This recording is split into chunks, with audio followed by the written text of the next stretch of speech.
We're live. Good evening. Welcome. Welcome to those of you who are joining us at home. We are on lesson number 5 of our study of Bible stories they wouldn't tell you in Sunday school. Tonight we're going to talk about Jael and her camping trip. Jael goes camping. Any lingering questions from last week with Ehud?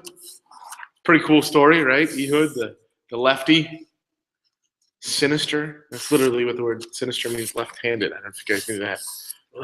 Left-handed guy who's ready to fight for the Lord, climb out an escape hatch that not many would climb out of in order to do the work that he had to do.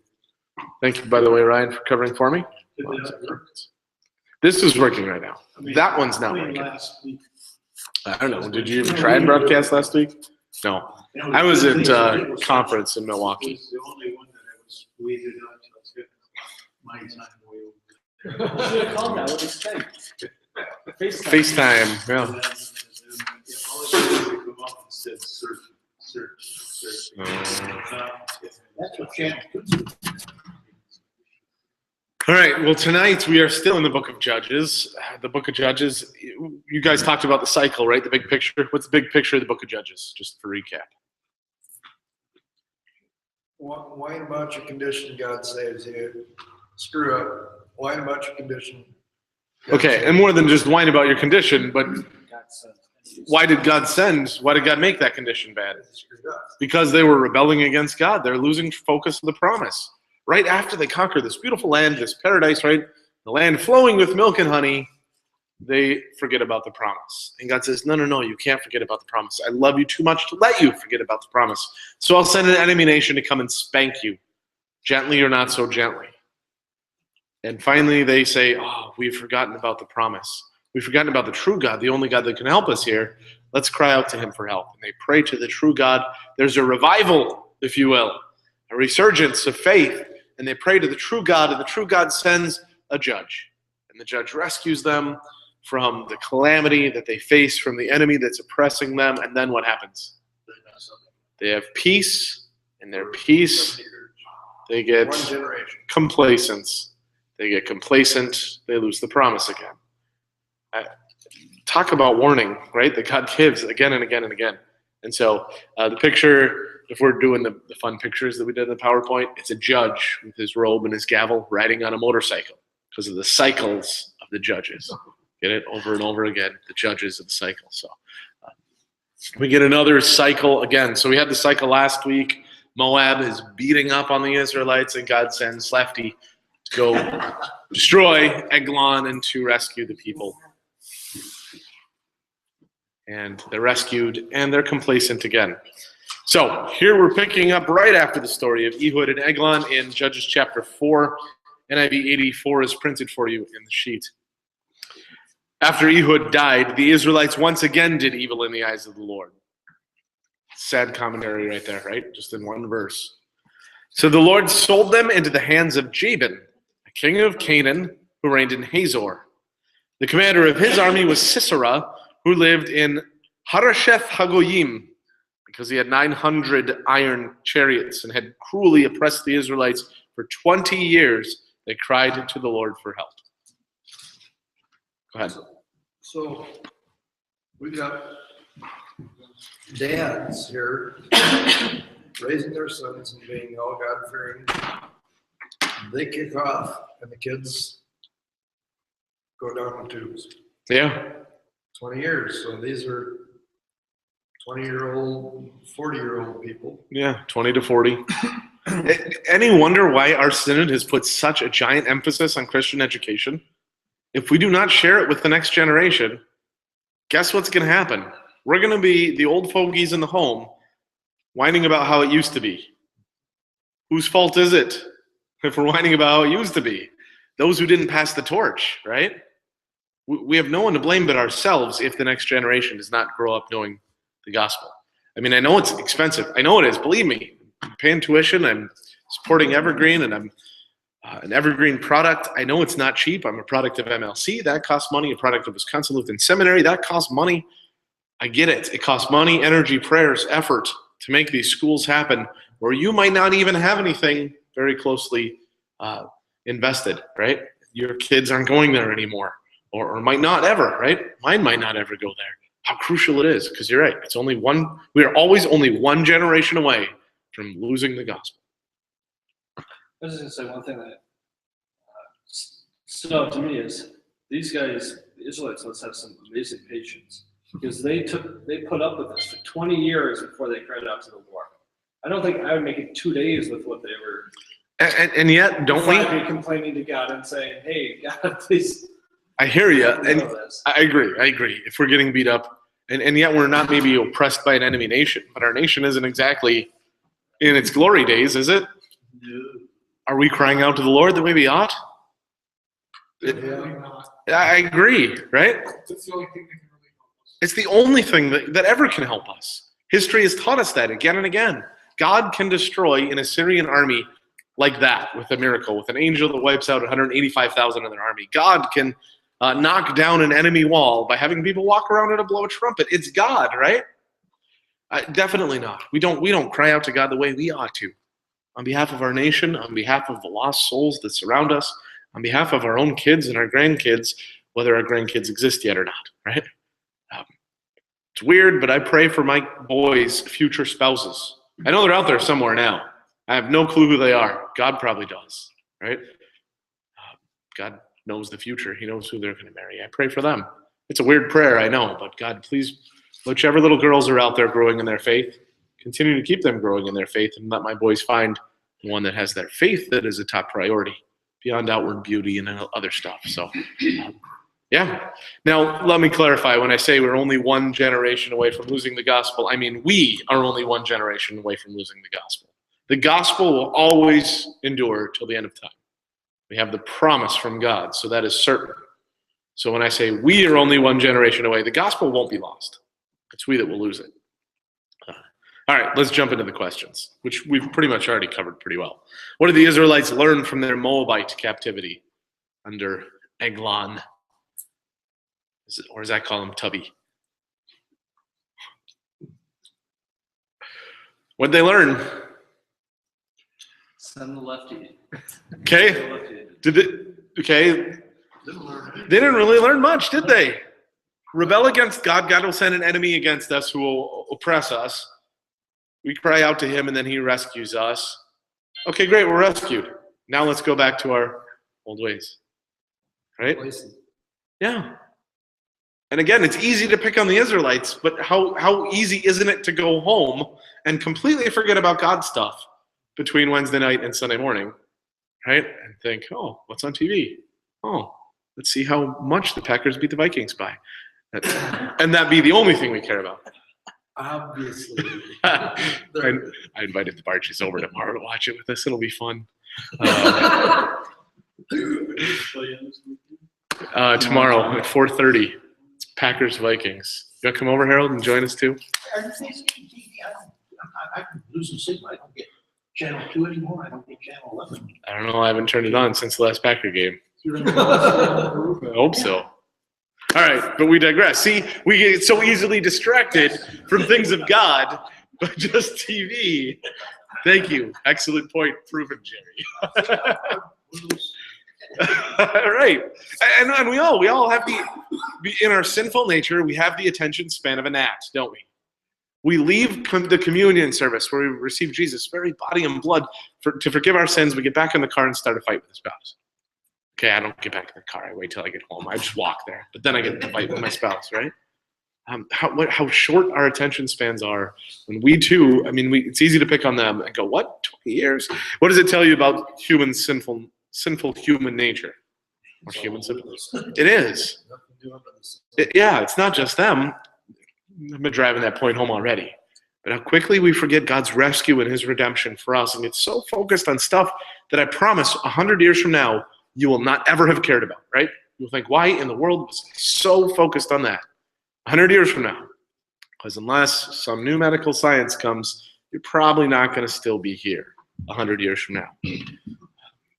How did God respond to their evil?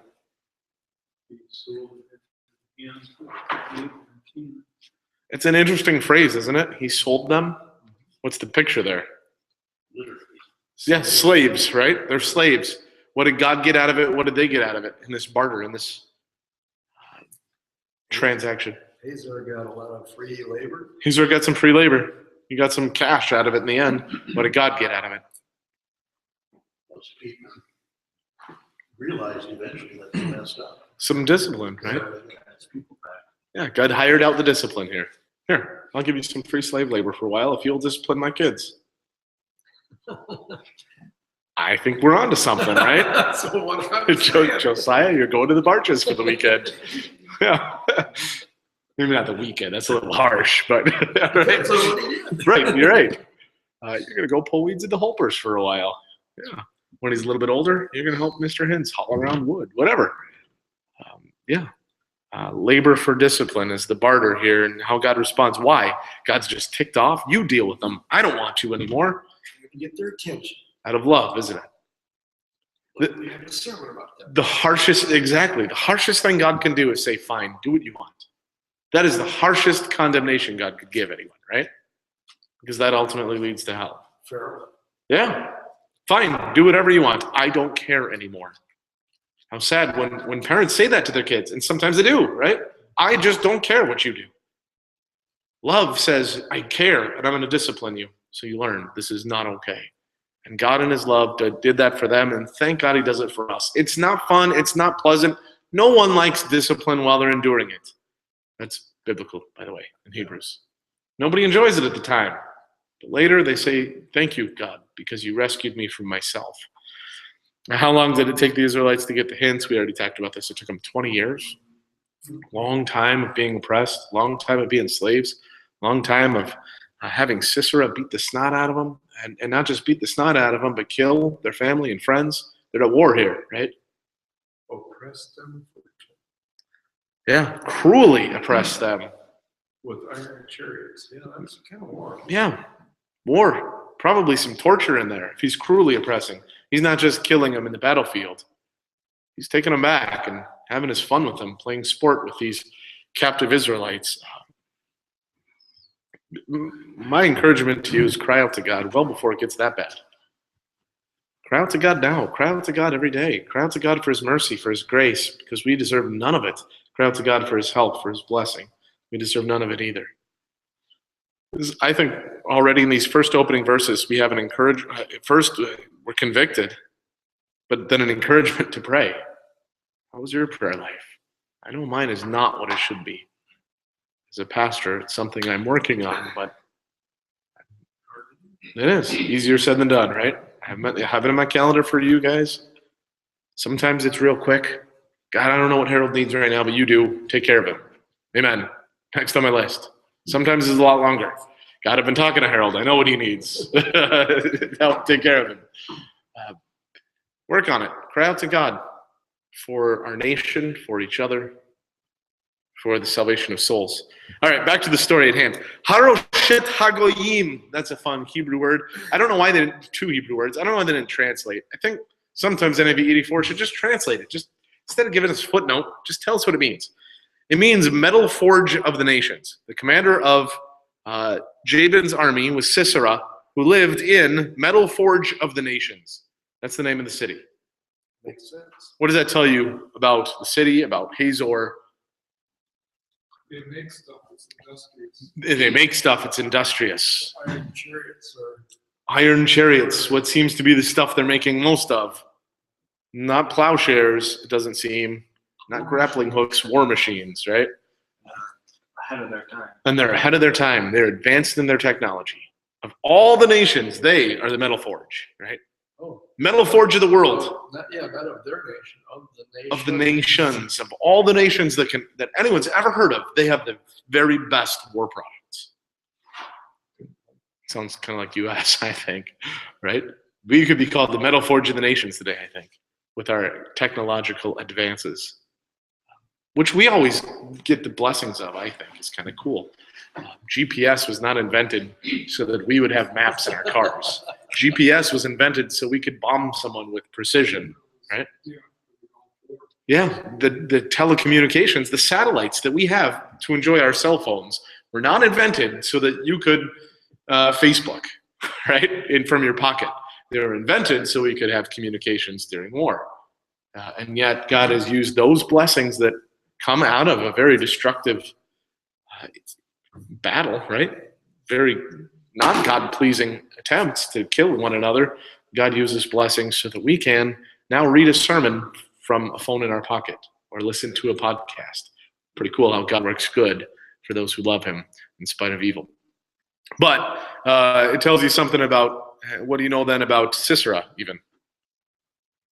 He was the commander. Yeah, he's the top guy in the top nation of the top city of the top war machine, right? He's a guy that, I mean, you don't want to mess with. You don't want to say anything about his mama, right? And expect you're going to walk away from it. He's kind of a tough guy. Don't mess with Jabin. Don't mess with Sisera. Don't mess with Hazor. Don't mess with the metal forge of the nations. So what do we know from Sisera? He's a tough guy too. Here's what's going to happen. They're going to be picking on Israel. 20 years. Finally getting tired of it. Maybe they call out to God. And God's going to help. Why? Because he's a gracious and loving God. Here's Judges 4:4-10. Deborah, prophetess, the wife of Lapidoth. That's a fun name. We thought about naming one of our kids that. Just kidding. No, we didn't. We never thought Lapidoth would be a good name. Deborah was leading Israel at that time. We'll talk about the Hebrew there. She held court under the palm of Deborah between Ramah and Bethel in the hill country of Ephraim. And the Israelites came to her to have their disputes decided. She sent for Barak, son of Binoam, from Kadesh in Naphtali, and said to him, "The Lord, the God of Israel, commands you, go, take with you 10,000 men of Naphtali and Zebulun, and lead the way to Mount Tabor. I will lure Sisera, the commander of Jabin's army, with his chariots and his troops to the Kishon River, and give him into your hands." Barak said to her, "If you go with me, I will go. But if you don't go with me, I won't go." "Very well," Deborah said. "I will go with you. But because of the way you're going about this, the honor will not be yours, for the Lord will hand Sisera over to a woman." So Deborah went with Barak to Kadesh, where his sons Zebulun and Naphtali. 10,000 men followed him, and Deborah also went with him. You can also call him Barak if you want, because he's kind of a sissy. Never mind. I don't know how you pronounce that. Is it Barak or Barak? I'll let you decide. Who's the leader of Israel here? Okay, this is kind of a trick question in a number of ways. First of all, verse 4 says Deborah was leading Israel, right? She seems to be the leader. There's a Hebrew word that it seems, I think that's not the best translation. The Hebrew word is mishpat, which you don't care about, but it could also mean judging. Now, what we know about all of the other judges, they become leaders, right? Jephthah is a judge who becomes a leader. Ehud was a judge who becomes a leader. Here, I don't know that that's the best translation, that she was leading. It seems to me she was a judge. And I would argue that not just from the Hebrew word, but from the context too. So keep going. In the end of verse 5, she held court. Well, beginning of verse 5, she held court. In the end of verse 5, they'd have their disputes settled by her. It seems to me she's a judge, more in the role of a judge, like we would have a judge. Who's right, who's wrong here? More so than, say, a president or a commander or a general. And then keep going in the context. Who's the leader that God's appointed here? She sent for Barak, son of Abinoam, who's the general. He's the one who's in charge. He's the one who's leading the army. Who led the armies in Moses' day? Moses. Who led the armies in Joshua's day? Joshua. Right? The leader was the army commander. Better answer still is what Ryan said. Would you say it again? Who's leading Israel? God. God's ultimately in charge of all of this, and he's going to make it clear again that he's in charge and no one else. What are the two mountains where you go on this mountain, you're blessed, and you go on this mountain, you're cursed? I don't know off the top of my head. It's not Ramah. I don't believe I so. thought one of them was Ramah. Between Ramah and Bethel. Bethel is famous because, maybe it's Ramah, I don't know. It's in Joshua 2 or 3 if you want to look for it.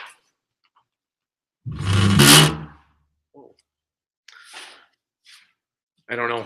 Because she's being a judge between these two In the valley. mountains. Yeah.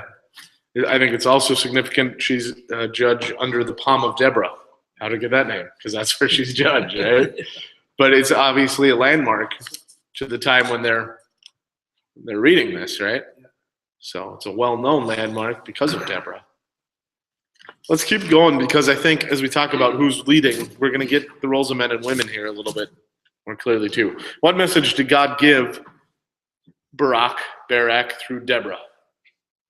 I want to use you to rescue my people. Yeah, you are going to be the judge to rescue my people. You're going to be the Samson, the Ehud, the Jephthah, the whatever. You're going to be the guy who is going to rescue my people from the enemy. Because I hear their prayers. They're crying out to me for help, even though they deserve none of it, right? I'm going to rescue my people through you. How did Barak respond? He wouldn't go with the sheep. Well, I'm not doing it. Not unless you go too. Because only if you go, then do I know you mean it, or I don't know if he didn't believe her, if he didn't believe God, or both. Yeah, kind of typical man, right? He's kind of a sissy about it, right? That's why I named this section Barak the Girly Man. Right? He's being a sissy. He does not want to go. Why? Why not? They're afraid. He's afraid. He's scared of Sisera. I mean, this dude's a pretty big dude. Jabin is not kidding around here. They've been kicking him around for 20 years. I don't know if there's any modern parallel we can imagine, but we haven't been kicked around by an enemy nation for 20 years. Maybe think the Jews in the Holocaust, and God appears to one of the Jews and says, I want you to go fight Hitler. Right? Yeah, maybe you could come with me, lady. Kind of what Russia's doing with Ukraine right now. I mean, if somebody went to the leader of Ukraine and said, hey, I want you to go take on Putin, he'd probably be, Yeah, no thanks. yeah, Maybe we can get some that's help. crazy, and he's, It's obviously a scary situation. The real answer to the why, though, is not just because of Sisera or Jabin, because he doesn't trust God, or doesn't trust God's messenger. Either way, amounts to the same thing. It's lack of faith here. He apparently didn't pay attention to the stories of Ehud as a kid. Like, must have been pretty fresh, right? He didn't pay too much attention to the stories of Moses and of Joshua, right? He's kind of forgotten the way that God has dealt with his people in his grace, rescuing them again and again. How did Deborah show respect to God's principle of male headship even when Barak refused to lead? It's kind of interesting here, right? The reason I bring this up is a lot of people, a lot of our Ilka friends, a lot of our more liberal theologians will say, look, Deborah led the nation. Deborah, God says, was one of the judges. Deborah was a leader, therefore we too can have women in the church leading. She didn't go to war against the king. She didn't. got the guy. She got him to go. She did what a God-pleasing woman would do and upheld and supported the man and told the man, step up and lead the way God called you to. Right? Not only that, what did she tell Barak? What was God's message through Deborah? You're going to win, but what's the but? Because of the way you're going about this, you're not going to get any of the glory. It's all going to go to a woman. That is clearly a judgment from God, right? That's God saying, now you're going to miss out on something that could have been yours, but because you refuse to listen to me. You're going to be known as a girly man. Yeah, that's exactly it. You're going to be known as a sissy who would not go and fight unless a woman was with you. God upholds clearly in this account, God clearly upholds the roles of men and women by giving, not exactly a curse, but giving a rebuke to the man who refused to step up and lead. By the way, the problem with the roles of men and women, I think, Dr. Laura would disagree with me, but I think falls on the man. If the men are leading the way that they should, with love and respect and courtesy, always protecting the women, serving them, doing what's in their best interest, not in a chauvinistic way, throwing their weight around, I think women would be more than happy to follow and say, you're my Prince Charming, how can I help and support you? When the men do one of two things, either they throw their weight around and say, hey, I'm the man, I'm in charge, you do what I say, or what I think is more prevalent in our society today, fine, whatever, I don't care. You want to lead? Lead. And they abdicate that role altogether. They don't step up and lead. God rebukes Barak for that, doesn't he? Step up and lead. And right now, I'm just speaking to the men in the room, but men, lead. Lead in the church, lead in the community, and lead in your home. Lead with devotions, lead in prayer. I know that's not comfortable. It's still not super comfortable. It's awkward for me to pray in front of my wife. But step up and do it. Don't be a girly man like Barak. Lead. All right, that's my law. Wag of the finger, man. Women, I'm speaking to you now, be like Deborah. Support your man, encourage him to be the leader. She doesn't just scold him and nag him and yell at him. She doesn't just say, well, I'd follow if only you were stepping up and leading this army. She's still very respectful. She says, okay, I will. I will follow your lead. You want me to go with? I'll go with. I don't have a problem going into battle against Sisera. She might not have thought it was the best idea, but she followed his lead, even when he was being a girly man and not doing it the way God wanted. Roles of men and women are beautifully upheld in this text here, which is why I love it when someone will go to, let's look at Deborah. Deborah was a leader, therefore we should have women pastors. No, that's not at all what the account says. Let's go look at the account. I love it when they try and use that as an argument, because let's go look at what it says. Let's go study the story together. And it's right there, right? Very well upheld. So agree or disagree, the roles of men and women were reversed here. No, it's kind of a trick question. In one sense, no, they're beautifully upheld. In the other sense, yes, because Barak didn't want to be the leader. He's trying to step down and abdicate. Deborah, you be the judge. You be the general. You lead in the army. And she says, no, we're going to maintain it. We're going to maintain the order the way God wants it to be done. So he's trying to reverse them. She won't let him, and so he has to step up and lead. Interesting stuff, huh? What can we learn of roles of men and women in these verses? Apply it. I already have for you with my wag of the finger. What else? What can we learn? Do your job and the other will do theirs as well. Sometimes. That's not a promise or a guarantee, but do your job is maybe the first part. That's all you have to worry about. Yeah, just worry about doing your job. You be the faithful husband or wife that God has called you to be. You be the faithful man or woman that God has called you to be. Serve in the role that God has given to you. And don't wish it were otherwise. I tell you, I think there are many days I wish that I didn't have to be the man. That I didn't have to step up and lead. It's not always fun, is it? It's not always fun in a church. It'd be great sometimes to go, hey, I'll just sing in the choir. You guys deal with all this stuff. I don't want to deal with it. It'd be great some days to step up and say, you know what? You run the household, Becky, however you want to do it. I don't care. I think sometimes the women think it'd be great if I could just step in and say, I'm in charge and I'm going to tell him how it's going to be done and how it should be done. I think the grass is always greener on the other side, right? We always think it's better if we were in the other role. But just deal with the role that God has given to you. God chose you to be the gender that you are. God chose you to be in the position that you are with the vocations that you have right now to serve in the way that he wants you to serve. Focus on that, not so much on the other person. The other person's going to screw up. They're going to sin against you. That's a given. They're a sinner just like you are. You're going to goof up. You're going to sin against the other person. That's a given. Go to the foot of the cross. Go to the foot of the cross together. Rejoice that we're forgiven. Then move on to fill our roles the way God has designed for us to fill them.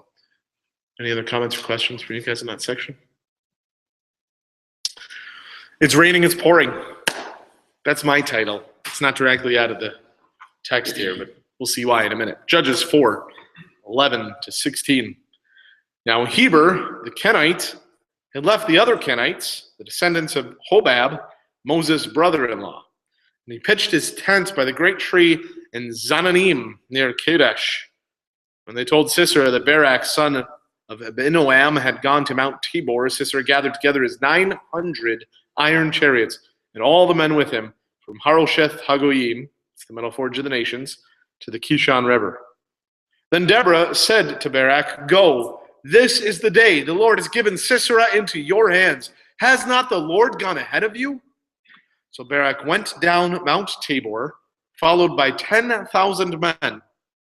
At Barak's advance, the Lord routed Sisera and all his chariots and army by the sword. And Sisera abandoned his chariot and fled on foot. Barak pursued the chariots and army as far as Harosheth Hagoyim. All the troops of Sisera fell by the sword, not a man was left.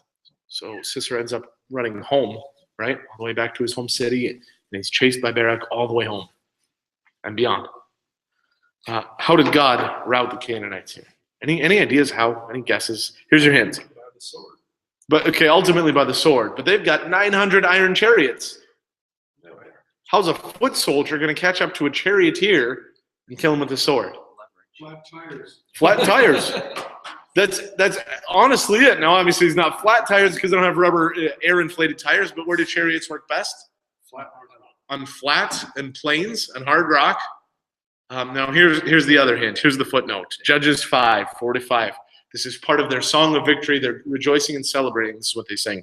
O Lord, when you went out from Seir, you marched from the land of Edom. The earth shook, the heavens poured, the clouds poured down water. The mountains quaked before the Lord, the one of Sinai, before the Lord, the God of Israel. They got stuck. They got stuck. God sent a massive storm, right? Downpours, rain, showers, and the plains in between these mountains all of a sudden become a big pile of mud. Obviously, they weren't building. Yeah, they're fighting in a plain, not on a road. And what do you know about iron? Pretty light. You could pick it up out of the mud and just carry. No. Yeah. So the iron is sinking into the mud and stuck. And God just like that in an instant immobilizes his massive tanks, right? His iron chariots, that they can do nothing. Pretty cool, isn't it? Hitler should have read this before he went against Russia. Because the tanks got stuck in the mud, yeah. It's pretty neat how God does this. Using what might appear to be natural just circumstances. No, it's God sends it. God went before. And the Israelites recognize it afterwards, and they sing their hymns and songs of praise. And so Barak has no problem chasing down these soldiers, probably decked out in iron armor, right?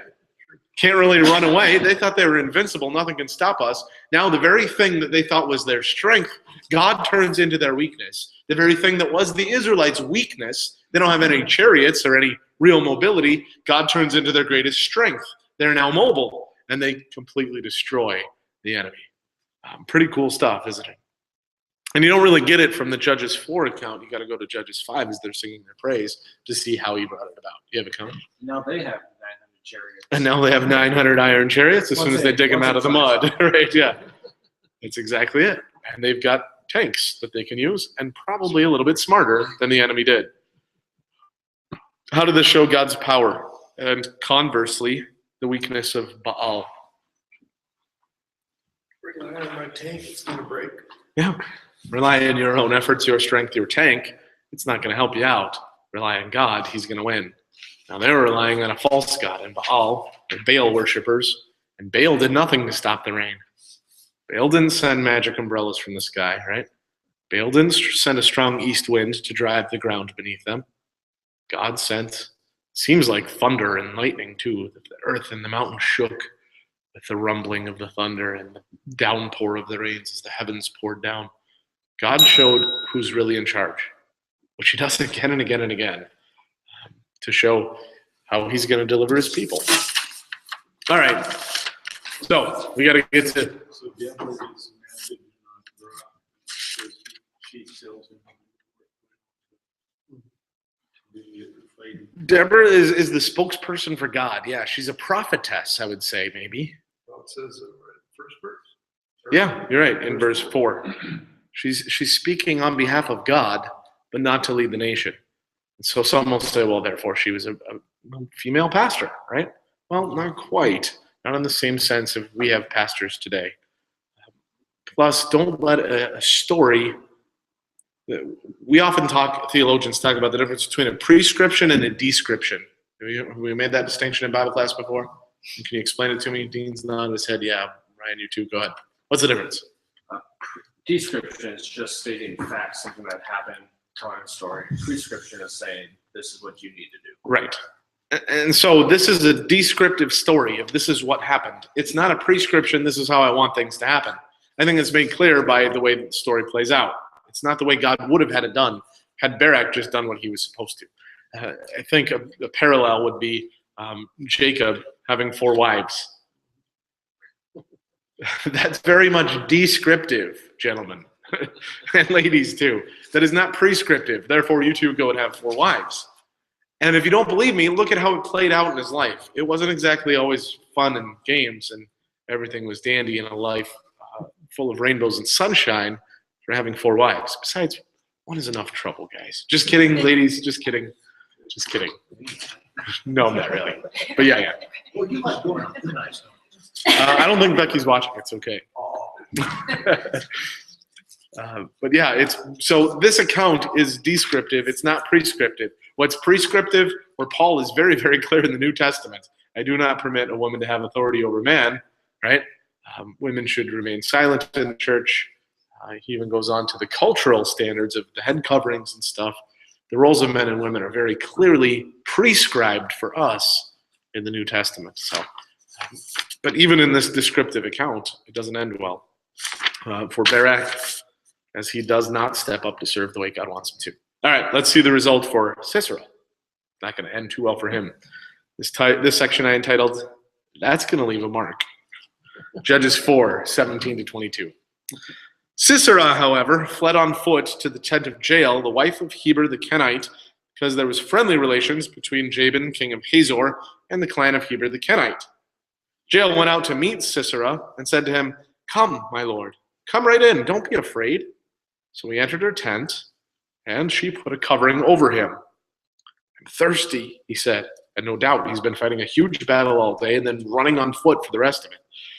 "Please, give me some water." She opened a skin of milk, gave him a drink, and covered him up. "Stand in the doorway of the tent," he told her. "If someone comes by and asks you, 'Is anyone here?' say no." But Jael, Heber's wife, picked up a tent peg and a hammer and went quietly to him while he lay fast asleep, exhausted. She drove the peg through his temple into the ground. And here's the surprise, and he died. He did not survive that injury. Right. Right. Take a tent peg through the skull. Barak came by in pursuit of Sisera, and Jael went out to meet him. "Come," she said, "I will show you the man you're looking for." So he went in with her, and there lay Sisera with the tent peg through his temple, and just in case you weren't sure, dead. Right? Who were the Kenites? See, verse 11. Heber the Kenite. Friendly folks with the ruling party. Yeah, they're kind of fence hoppers, right? Go back to 11. What's the relation to the Israelites? Son or brother-in-law. Yeah, so Moses' wife's brother, right?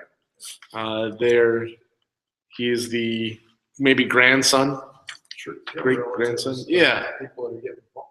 And so, what do we care about the Israelites? But now, I don't know if Jael thought now's a good time to jump sides, or if Jael thought, I'm a believer and I'm going to serve the true God.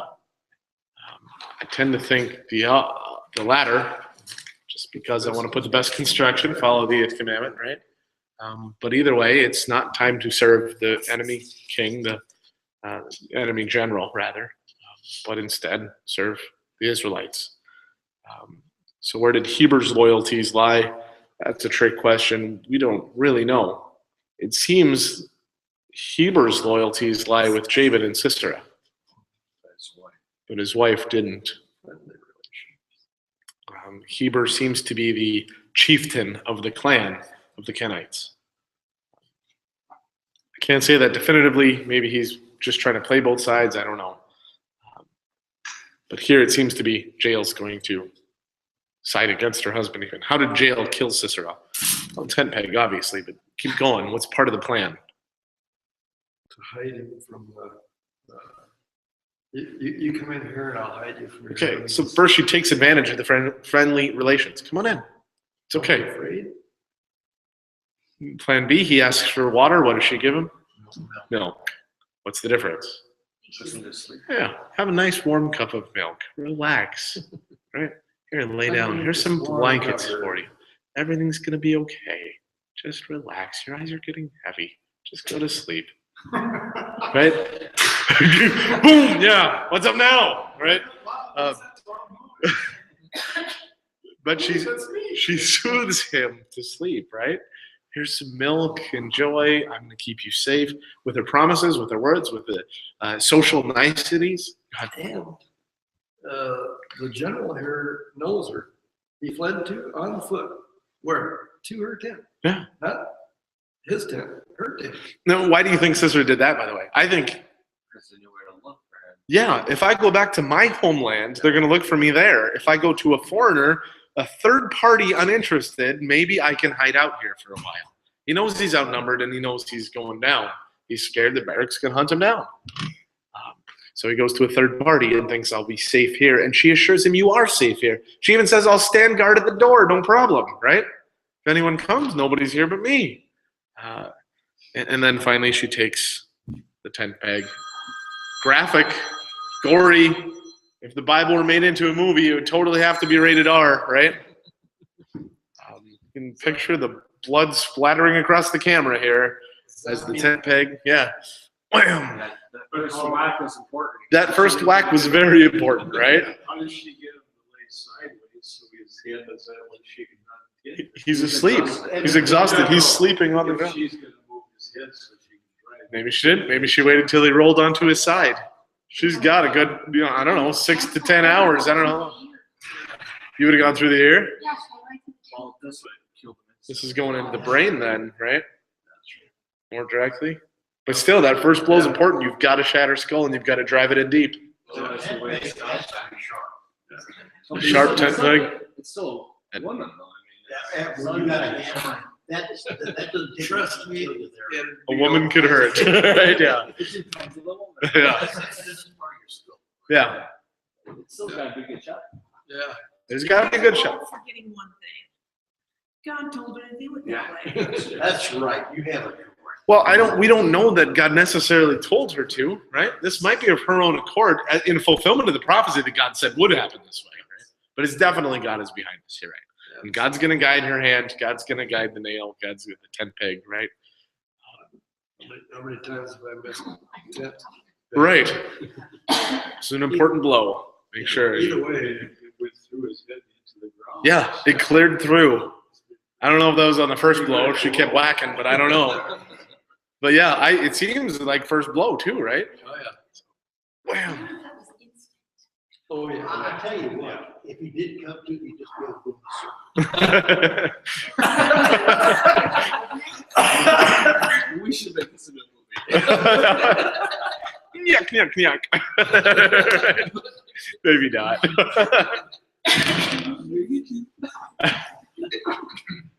I don't know. Maybe he did. Maybe he stood up and he, standing there all the way through and No. screaming, who knows?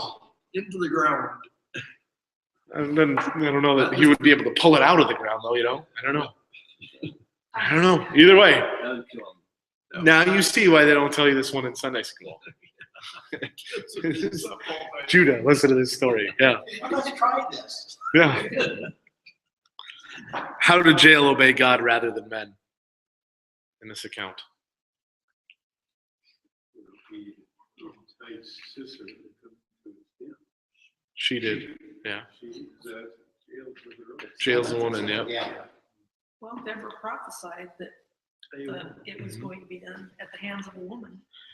And I don't know that I can make a giant case out of this, but I would even argue she was rebelling against her husband here, right?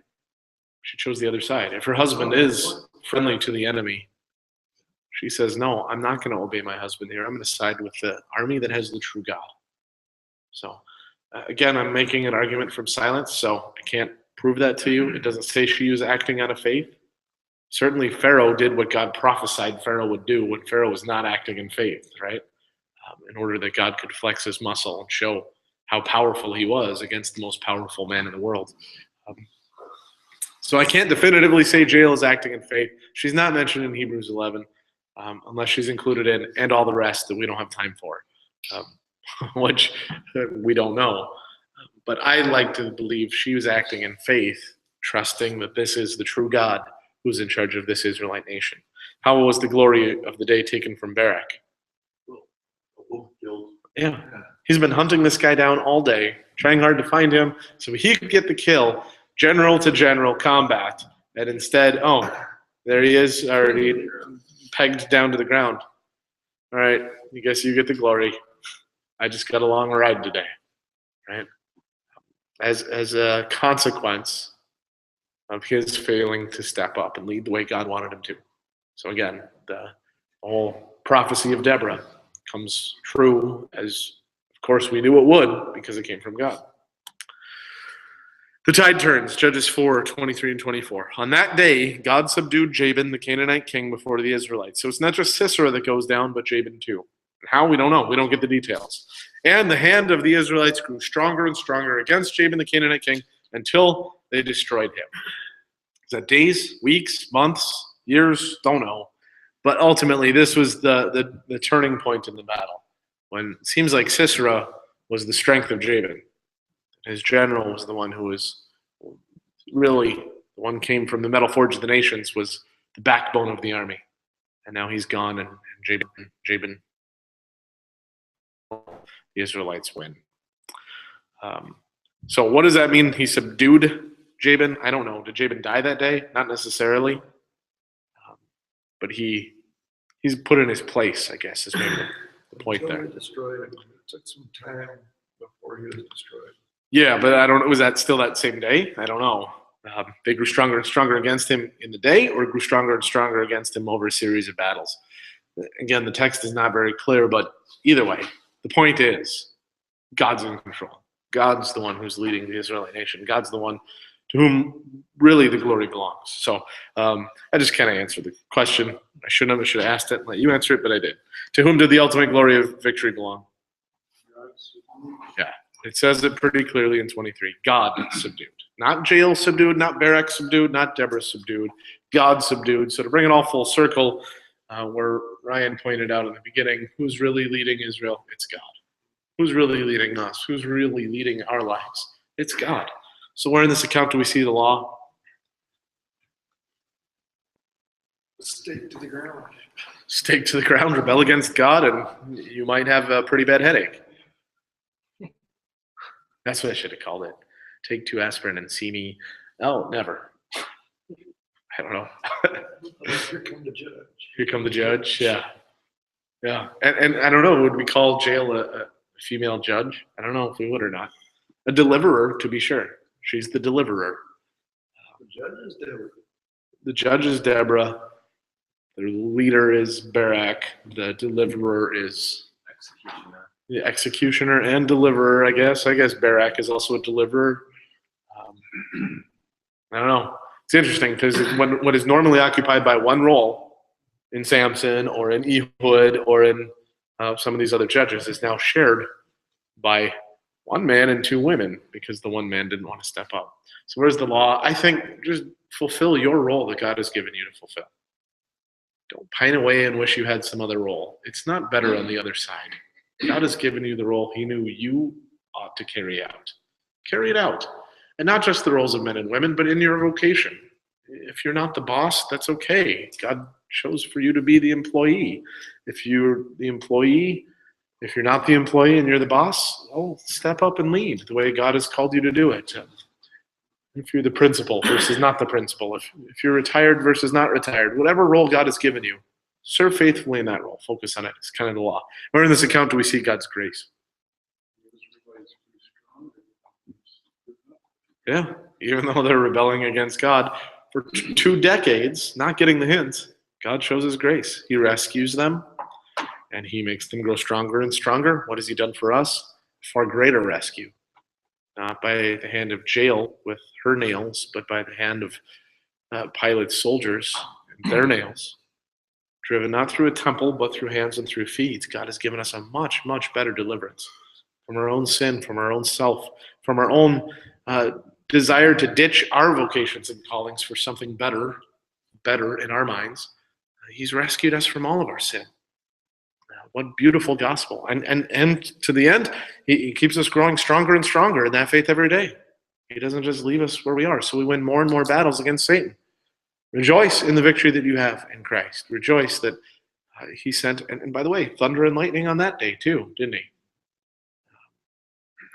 Earthquakes shaking the ground. The earth trembled again. So the tombs split open, the curtain temple torn in two. God has given us a far more impressive victory. Rejoice in it and go serve him in thanks. In the various callings that he's given you. That's your identity. You're not an Israelite, you're a Christian. That's way better. Rejoice in it. Go live to serve him. Any other thoughts or comments on Judges chapter 4? By the way, I'd encourage you to, we're not going to do it tonight, but read chapter 5. It's called Deborah's Song in the NIV header, which I don't think is fair. In fact, I perpetuated that myth with my footnote. I said, read the Song of Deborah. It's really, if you look at 5:1, you have it open, Jerry? Yeah, What does it say? What is the header? The header says Deborah's Song, doesn't it? it says a song of Deborah and Barak. Okay, that's the ESV. ESV gets it right. Because it's not just Deborah's song. Barak is singing it with her. It's a duet. And it's kind of neat because they're maybe coming back to the roles that they ought to have, and they're serving together side by side. And now it's the song of Deborah and Barak. NIV 84, I think. You there, Harold? Or do you have it? I think it just says the song of Deborah. Yeah. So ESV got their header a little bit better there. But doesn't the next verse say this is the song that Deborah and Barak sang? Yeah. So I don't know why in the world NIV chose to leave Barak out. They're trying to rob him of even more glory because he wouldn't step up. But my encouragement, anyway, I digress, is read chapter 5. It's kind of a neat piece of poetry. It's a neat song that's sung in praise to God for his rescue of his people. All right, anything else? Those are my closing comments. Let's close in prayer then. God, we know that far too often we, like the Israelites in the book of Judges, grow apathetic towards you and towards your love for us. We grow apathetic towards your word, and then we fall into sin. In your love, send discipline in our lives. Send some chastisement that leads us to repent and to cry out to you again. But then be quick to send your grace. Send the assurance of the deliverance that you already won for us in Christ. Help us to grow stronger and stronger every day over our enemies of Satan and of our sinful nature, of the world that would entice us to follow away from you. Continue to strengthen us by your word and by the sacraments, that growing in our faith we might live for you and serve you in the various vocations and callings that you've given to us. Be with us and help us to show our love and our trust in your promises. Amen. Thanks, you guys. Thanks to anyone who joined us at home. We're pleased to have you with us. We're going to try our hardest to get back online for Sunday mornings soon, too. But join us again next week. Episode 6 is The Benjamite Goes Berserk. It's a pretty gory one. Check it out.